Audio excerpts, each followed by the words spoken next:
YouTube. What's good YouTube? This is your boy Blaze. That's good. Welcome back to my YouTube channel. If you guys are please like, comment, share, subscribe my YouTube channel for more and more content. You understand? Amanaka. Muzodi pambasho nongodo totendeuka munyadzi kupopotedza. Nongodo topindawo muchitendero. But malenda zangada kuti size mana. It's not like togara mudzimba mahara matishigaro. Tinotoshanda kuti titobhadharo kupera kumwedzi. Renda zatichita sei? Yatishandza dzimba dzavo. Nachikora kumbafula panapa. I think when I got a vlog last time, this time move in panapa. Asana tenga masina kawanda. Ichi kumadziro ashibanikwa pa. Musoro wangu. Ndo karunga anga nachigara kana. So I was planning with a TV yangu panapa or this side apa. Since I do it down this week. Kusoma zero. Ni TV stand maybe. Ni carpet. Since I saw in zero. Ni kona yo naenda kuisa ka podcast kangu. But I don't think I'm gonna do so. Why? Ngendikura zema na mashura ndaitiroma. Mashura kana ndimu wa mana ndapera kana pawa. Okay. Ngitange chiti pandogara pana mari. Tinogara tungoli inini nemhuri panapa. Ndeu Kongo andika. So ndindeka muzimba ndechikuita life yangu muno. Ne hapana mumwe munhu aripo. Ingori mhuri ine vana 1 2 3. I think ine vana 3 or 4 here. Okay, I think 3 yokomana namai nababa. You understand? So vanoshandisa maruma maviri aroko indoshandisa ruma yangu runo and then tinoshare chimbuzi ndoita taura neshona kumibva kumwe munhu akaita sei akakula taura rumu tasandizo so tinoshare chimbuzi amanaka tingori mhuri. Imagine amanda mukana kanyorwa madziro mana kuti kana wapedza kutapukuta bathroom tsvaira bathroom clean bathroom amanda kana ndimo mana muzo unosema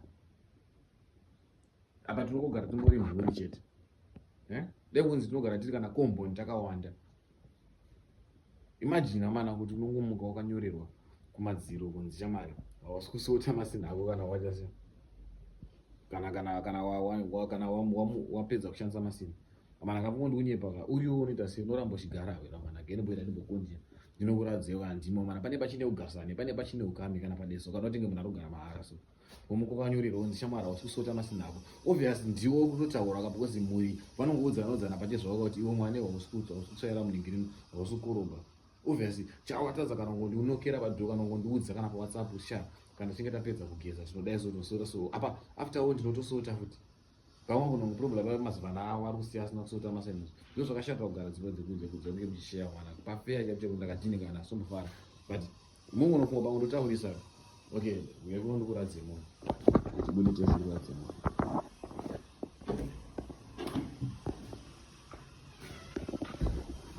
So banamuka nchiro zokesha amazino wangu netoweta muno. Jo sumudza topedza kuita ndikuona sini riri panabe. Azonzo muona sini riri panabe.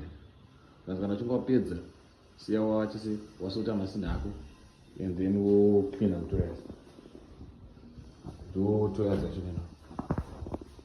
Lezi. Kanti mwa mana munoita ose. Nditopedza ngo kwesha mazana angu apo. Ngati bozi muno mabani nombonyedza kungotora simi. Wotopukuta. Zvotopera. Vanakupa pamwe zvagumire papo pa. Kati awa iripo. Gedesa amu pati yangu ichigeza apo. Zvarera zero pa. Ndiwanda buda. Wapinda mkichazi muno. Kana kugenza amushi. Wachangu bozi sada zero zviza norwa magezi. Kana kuti mvura yangu ikasi yekugeza. Tachi pamoto. Yana sema. Then manje ndikusunga musoro kana bandubona aikazve. Kumuno makanambira kuti tumwe simu. Kana chakapedza shangana simu. Siya kwadzima masimu.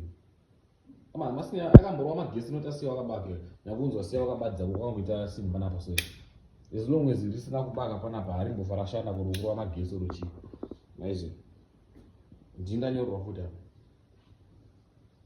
inenge chingimba kana to classroom inenge anamira na masiku mutsi kana ndimo mama uri unoramba wechigaya panapa anamira masiku pesa necho chanyorwa apa chinjire fani chikuti andibike kana kugeza kwacho kandigeze ndogeza apo neapo kana chigeza kwacho ndotoshandisa bhuda kutunwe but ndikuona ndakanamira masini zviri kwera mwana handiudziwo conversation uriwo unoita sei uri unoramba zvigare saka ndikukudziva mana pfungwa dzangu kuti ndakubva padhimba ndakunotsvaga neroom zvamanje manje as soon as possible nice so I'll show you pane kamba kanatogwara zvangu mastreets anoona kuti unotyora so yeah chakupe maupdates maize haina hangu handakufara nazvo kuratidza kuti vanhu vanowiki zvotadza kuudza kushamara ngatishande chidai zvako maize so ivo vakanovarerwa varerwa vakatarisira mari yavo vakatarisira kahendi kavo ndaaaaende ndikutongogara mamumechakutama kana usiku chaicho vanhu vavete vozumuroda kuti munhu hapana munhu aenda maize because chichocho chichakadaro chinenge ngozi. But anyway guys, thank you for watching the video today. Please like, comment, share, subscribe my channel for more and more content. Let's go, let's get it.